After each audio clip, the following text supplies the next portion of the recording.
So attention and focus are more or less the same thing, but impulse control is something separate, because impulse control requires pushing out or putting the blinders on to sensory events in our environment. It means lack of perception. Impulse control is about limiting our perception.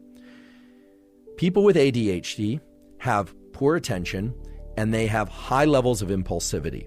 They are easily distractible. But the way that shows up is very surprising. You might think that people with ADHD just simply can't attend to anything. They really can't focus, even if they really want to. But that's simply not the case. People with ADHD, yes, they are distractible. Yes, they are impulsive.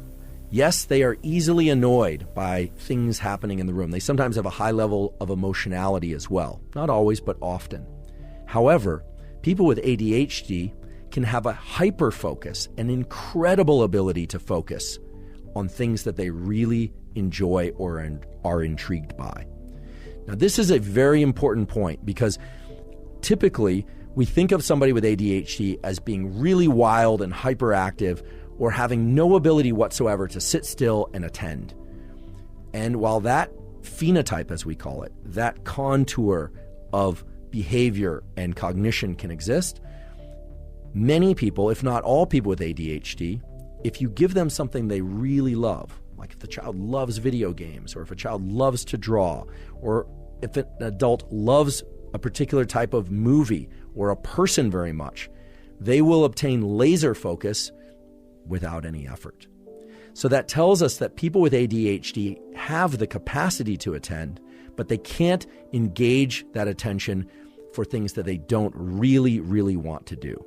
And as we all know, much of life, whether or not you're a child or an adult, involves doing a lot of things that we don't want to do. Much of our schooling involves doing things that we would prefer not to do and sort of forcing ourselves to do it, to attend even though we are not super interested in what we are attending to.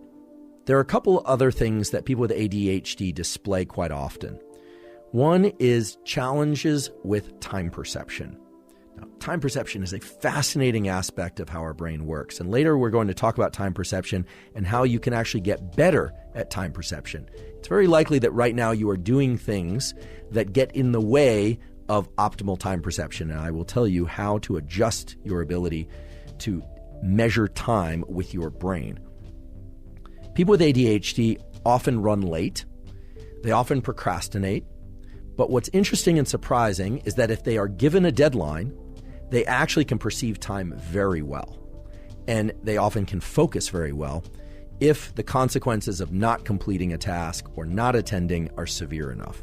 It's a little bit like the way that people with ADHD can really focus if they like something. Well, if they're scared enough about the consequences of not attending, oftentimes, not always, but oftentimes they can attend.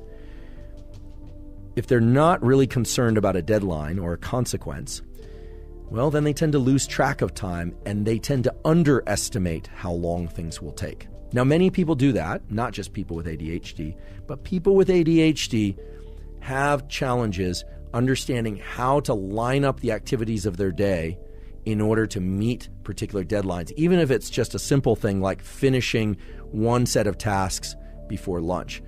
Oftentimes, they will remember that lunch starts at noon, but somehow they aren't able to fill the intervening time in a way that's productive.